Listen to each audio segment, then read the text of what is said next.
अभी आपने पढ़ा था अव्ययीभाव समास। अब दूसरा समास है द्वंद्व समास। क्या? द्वंद्व समास। कौन सा समास है? द्वंद्व समास। द्वंद्व समास को लेकर के मैं आपको एक बात और बता दूं, अधिकतर ये वर्तनी में भी पूछा गया है। किस में पूछा गया है? वर्तनी में। द्वंद्व समास आप इधर देखिए, जैसे द्वंद्व, द्वंद्व ये जो है वाह है। क्या है? वाह है। जो आधा दिख रहा है वो आपको पूरा लिखना है, और जो पूरा दिख रहा है वो आपको आधा लिखना है। तो द्वंद्व ऐसे भी लिखा जाता है। अब बात करें ना की। ना की जगह बिंदी भी लग जाती है, ऐसे करके। अब आपको पता होनी चाहिए कि बिंदी जो लगी हुई है वो कैसे लगी हुई है। ये हमेशा इस वर्ण के अकॉर्डिंग लगती है। जैसे ये दा दे रखा है। क्या दे रखा है? दा दे रखा है। तो आप ता वर्ग को देखिए, वर्णमाला में ता वर्ग को देखिए। ता, था, दा, धा और ना। आप देख रहे होंगे कि दा जो है ता वर्ग का वर्ण है व्यंजन है, और इसका पंचवां अक्षर कौन सा है? ना। तो इसके हमेशा जो चेंजिंग होती है इसके अकॉर्डिंग पांचवां अक्षर की चेंजिंग होती है। पंचवां अक्षर के, तो बिंदी की जगह हम क्या लगाएंगे? ना। इसलिए हमने यहाँ क्या लगा रखा है? ना लगा रखा है। इतनी चीज समझ में आई। तो अब आप आ जाते हैं क्या? द्वंद्व समास। द्वंद्व समास में क्या होता है कि दोनों पद प्रधान होते हैं। कौन से पद प्रधान होते हैं? दोनों पद प्रधान होते हैं। दोनों पदों की प्रधानता होती है, किसी भी एक पद की प्रधानता नहीं होती।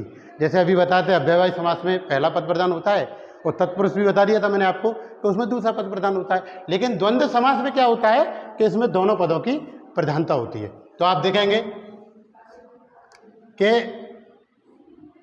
इस समास में दोनों पद प्रधान होते हैं। दोनों पद प्रधान होते हैं। ये चीज क्लियर है? इस समास में क्या होता है कि दोनों पद प्रधान होते हैं। बस ये इसकी मुख्य बात है कि इस समास के दोनों पद प्रधान होते हैं। द्वंद्व समास जो है वो 3 प्रकार के होते हैं। कितने प्रकार के होते हैं? 3 प्रकार के। ये बहुत इंपॉर्टेंट है कि द्वंद्व समास 3 प्रकार के होते हैं, और किस तरीके से किस किस का प्रयोग किया जाता है। पहला जो होता है इतरेत्तर, दूसरा जो होता है विकल्पात्मक, तीसरा जो होता है समाहार। तो द्वंद्व समास कितने प्रकार के होते हैं? 3 प्रकार के होते हैं। पहला बताया इतरेत्तर, दूसरा विकल्पात्मक, तीसरा समाहार। और इन तीनों में इस समास में, यानी कि द्वंद्व समास में, इस समास में या, अथवा और, या, अथवा और निरर्थक शब्द आदि इत्यादि जैसे शब्दों का प्रयोग होता है।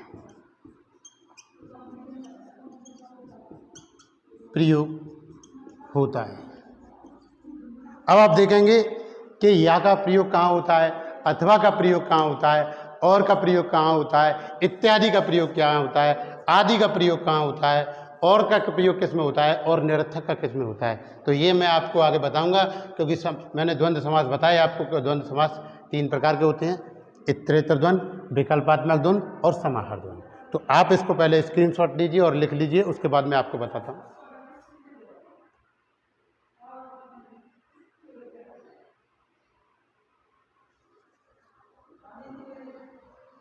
रफ कर दूं?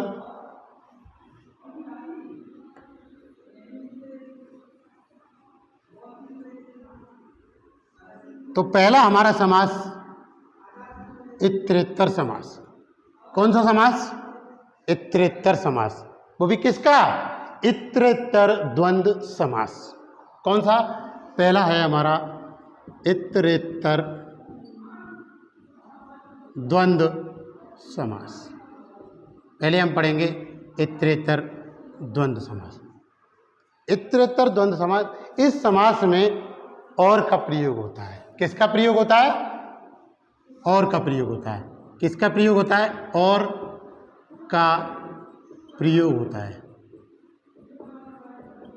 इस समास में किसका प्रयोग होता है? और का प्रयोग होता है।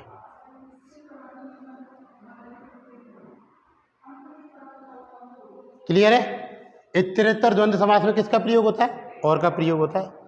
और अलग अलग शब्दों का प्रयोग होता है।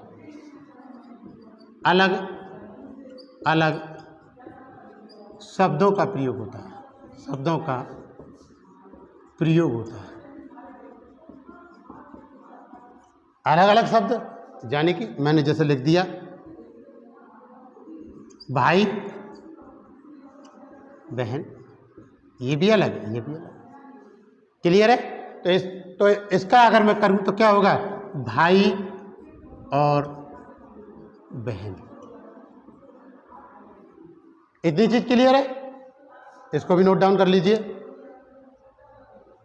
पहला पॉइंट मैंने बताया था इसमें और का प्रयोग होता है। दूसरा पॉइंट बताया था अलग अलग शब्दों का प्रयोग होता है। और तीसरा पॉइंट है जो कि बहुत ही महत्वपूर्ण पॉइंट है, इसमें क्या होता है कि 1 से 10 तक की संख्या, कौन सी संख्या? 1 से 10 तक की संख्या और 10 से 100 तक की संख्या, 100 तक,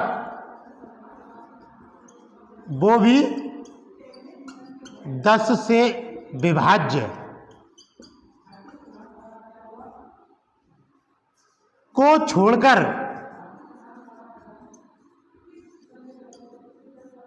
सभी संख्याओं का प्रयोग होता है।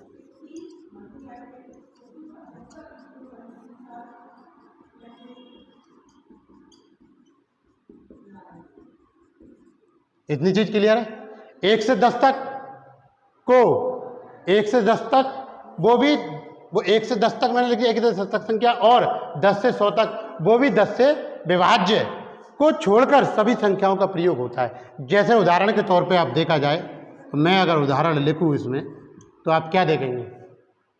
उदाहरण इसका देखेंगे आप, जैसे मैंने 1 से 10 तक की संख्या बताई, इनको छोड़ दो, फिर 10 से 100 तक, वो भी कैसे? 10 से विभाज्य, तो मैं 11, इसका एग्जाम्पल हो जाएगा। कैसे हो जाएगा? 1 और 10 मैंने लिख दिया, 15,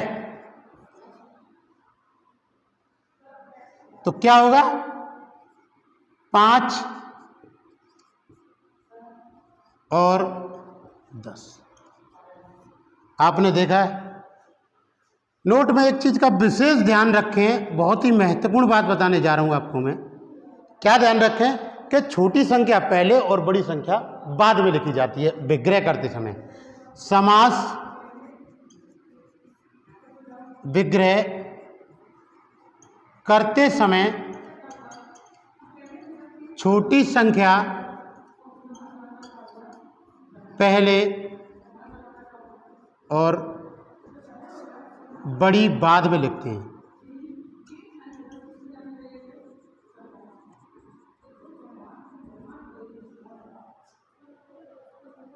क्लियर है? अब इसका स्क्रीनशॉट ले लो और इसको लिख लो, फिर मैं आगे इसके एग्जाम्पल बताता हूं आपको। कर दूं रफ?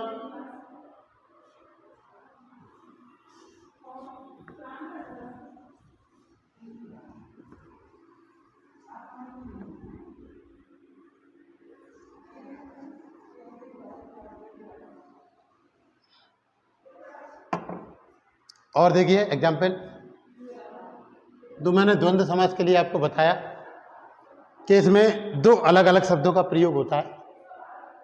क्या अलग अलग शब्द? मैंने आपको बता दिया, जैसे माता पिता। आपने जैसे ही विग्रह किया तो माता और पिता। 25 का विग्रह करेंगे तो क्या होगा? 5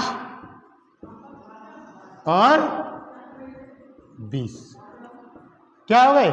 25 हो गए। मैंने बताया छोटी संख्या पहले और बड़ी बाद में। मैंने कहा 41, तो क्या करोगे आप? 1 और 40। क्लियर है? बताइए क्लियर है ना? अब मैं लिख देता हूं यहां 50। क्या 50 इसका एग्जाम्पल हो जाता? नहीं होता। क्यों नहीं होता? पहली बात तो ये 10 से विभाज्य है। क्या है? 10 से विभाज्य। जबकि मैंने बताया इस 10 से लेकर 100 तक की संख्या है वो भी क्या 10 से विभाज्य नहीं हो, वही किस में आएंगी? द्वंद्व समास में आएंगी। तो ये इसका एग्जाम्पल नहीं हो सकता। ये क्लियर है कि नहीं? क्लियर है? इसको नोट डाउन करिए और फिर मैं आगे आपको दूसरा समास बताता हूं।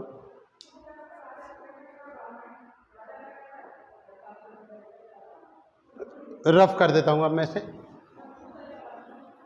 तो दूसरा हमारा समास है कौन सा? विकल्पात्मक द्वंद्व। विकल्पात्मक द्वंद्व समास।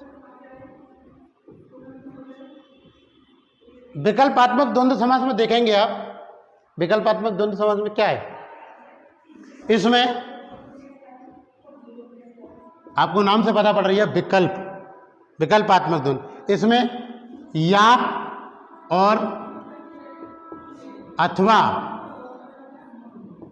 शब्दों का प्रयोग होता है। इसमें या और अथवा शब्दों का प्रयोग होता है। क्लियर है? अब आप इसके एग्जाम्पल देखिए, या और अथवा कैसे? जैसे एग्जाम्पल आप देखेंगे उदाहरण में, जैसे मैंने लिखा लाभ हानि, लाभ हानि। तो अगर इसका विग्रह किया है तो आप क्या लिखोगे? लाभ और हानि। बताइए ये सही है गलत है? लाभ और हानि नहीं होता। क्या होता है? लाभ या हानि। ये क्लियर है? समझ में आया नहीं आया? तो ये किसका एग्जाम्पल है? विकल्पात्मक द्वंद्व। और कंप्लीट रूप से देखा जाए तो द्वंद्व समास का एग्जाम्पल है, क्योंकि द्वंद्व समास के अंतर्गत आता है। तो क्या हुआ? ये लाभ और हानि ना होकर के क्या होगा? लाभ या हानि। क्लियर है? दूसरा एग्जाम्पल, जैसे छोटा बड़ा। क्या होगा? छोटा बड़ा कैसे हो जाएगा? छोटा और बड़ा नहीं, छोटा या बड़ा। क्या होगा? छोटा या बड़ा। क्लियर है? तो ये क्या होगा? द्वंद्व समास। क्लियर है ना? नोट डाउन करिए।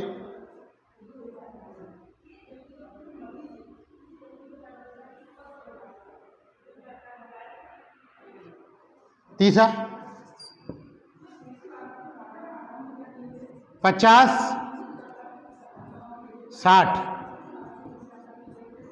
इसका अगर विग्रह किया है तो क्या होगा? 50 या 60। क्या होगा? 50 या 60। 50 और 60 नहीं, 50 या 60। नेक्स्ट, भाई आपने अपने पापा से कहा मुझे पापा 50-60 रुपये दे दीजिए, तो आपके पापा क्या करेंगे? आपको 50 देंगे और 60 देंगे ना? वो कहेंगे कि बेटा 50 चाहिए या 60 चाहिए? तो आप तुरंत कह दो 50 चाहिए, तो आपके पापा या तो 50 देंगे आपको या 60 देंगे। क्लियर है? उसी तरीके से 3-4, 3 या 4। बताइए क्लियर है? तो इसको नोट डाउन कर लीजिए। विकल्पात्मक द्वंद्व आपकी समझ में आया? या की जगह हम अथवा का भी यूज कर सकते हैं।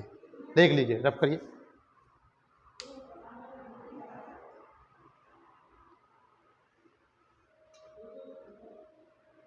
इसको भी मैं रफ कर देता हूं। अब ये नोट डाउन कर लिया हो तो आपने स्क्रीनशॉट ले लो।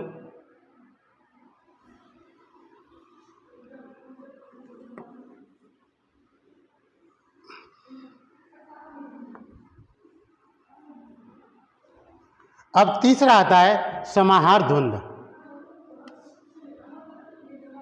समाहार द्वंद्व समास।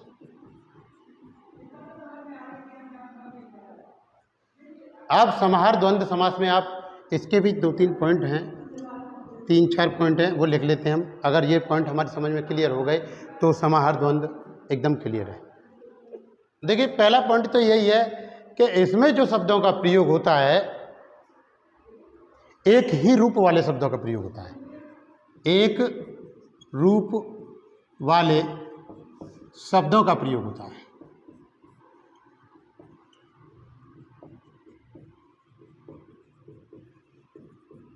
एक रूप वाले शब्द कैसे? जैसे मैंने लिख दिया कपड़े लत्ते। अब आप देख रहे होंगे कपड़े और लत्ते बात तो एक ही है, एक ही रूप हो गया कि नहीं हो गया? हो गया, क्लियर है। दूसरा पॉइंट,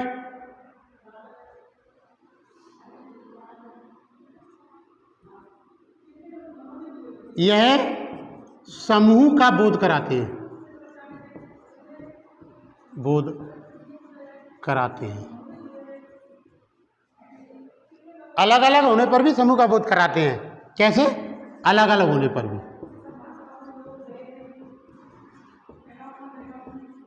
अगर इनको अलग अलग भी रख दिया जाए तो भी ऐसा लगता है समूह। जैसे कपड़े, तो कपड़े तो बहुत से हो गए, तो क्या है? एक समूह को दर्शाते हैं। क्लियर है ये चीज?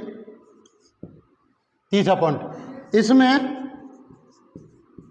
निरर्थक शब्दों का प्रयोग होता है। निरर्थक शब्दों का प्रयोग होता है। बहुत ही इंपॉर्टेंट पॉइंट है ये। एसआई में एग्जाम में कई बार पूछा गया है कि किस समास में निरर्थक शब्दों का प्रयोग होता है। तो किस समास में निरर्थक शब्दों का प्रयोग होता है? द्वंद्व समास में। और द्वंद्व समास के भी अंदर किसमें? समाहार द्वंद्व समास में निरर्थक शब्दों का प्रयोग होता है। क्लियर है? जैसे निरर्थक शब्द चाय, वाय। चाय तो सार्थक शब्द है, सार्थक। वाय क्या होता है? निरर्थक शब्द। क्लियर है? चाय, वाय। चौथा, निर्जीव के लिए इत्यादि का प्रयोग।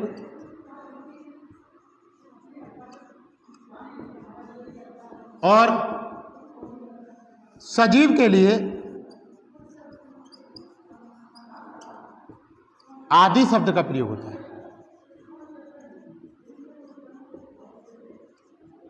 प्रयोग होता है। जैसे उदाहरण देख लीजिए आप एक उदाहरण, जैसे मैंने कहा हाथ पांव। हाथ पांव, तो हाथ पांव का जब विग्रह करेंगे तो क्या लिखेंगे? हाथ पांव आदि। मैंने लिख दिया घास फूस, तो क्या हुआ? घास फूस इत्यादि। इतनी चीज क्लियर है? आप लोगों की समझ में आ गई होगी मैं क्या बताना चाह रहा था। ये 4 पॉइंट है और इनसे ये समाहार द्वंद्व क्लियर हो जाता है। नोट डाउन कर लीजिए, फिर मैं इसका रफ कर देता हूं।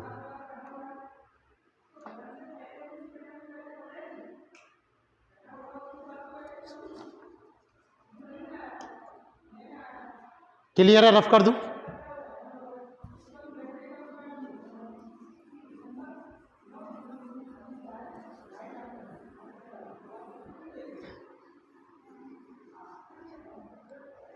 नेक्स्ट, अब इसके एग्जाम्पल देख लीजिए। जैसे उदाहरण इसके किसके? समाहार द्वंद्व के उदाहरण। जैसे रुपया पैसा, अगर इसका समास विग्रह किया जाए तो रुपया पैसा इत्यादि। पेड़ पौधे, फिर विग्रह पेड़ पौधे आदि। क्लियर है? यानी एक कैसा हुआ? निर्जीव, और एक क्या हो गया? सजीव।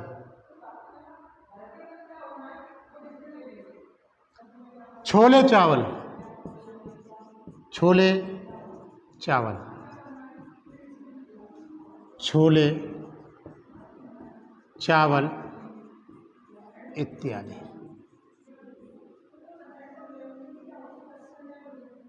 और हाथ पांव, हाथ पांव आदि। क्लियर है? ये इसके एग्जाम्पल हो गए और आप एग्जाम्पलों से सारी चीज़ें क्लियर हो चुकी हैं। तो मैंने बताया, अब ये जो है द्वंद्व समास आपका क्लियर हो चुका है। और आपसे मैं लास्ट बार एक बात कहना चाहूँगा कि मैंने पिछली वीडियो एक समास की वीडियो डाली थी, उसमें मेरे सभी छोटे भाई बहनों ने और मेरे हम उम्र के साथियों ने मुझे बहुत प्यार दिया और पहली बार मुझे बहुत अच्छा लगा कि आप लोग मुझे और मेरी पढ़ाई गई हिंदी को बहुत पसंद कर रहे हैं।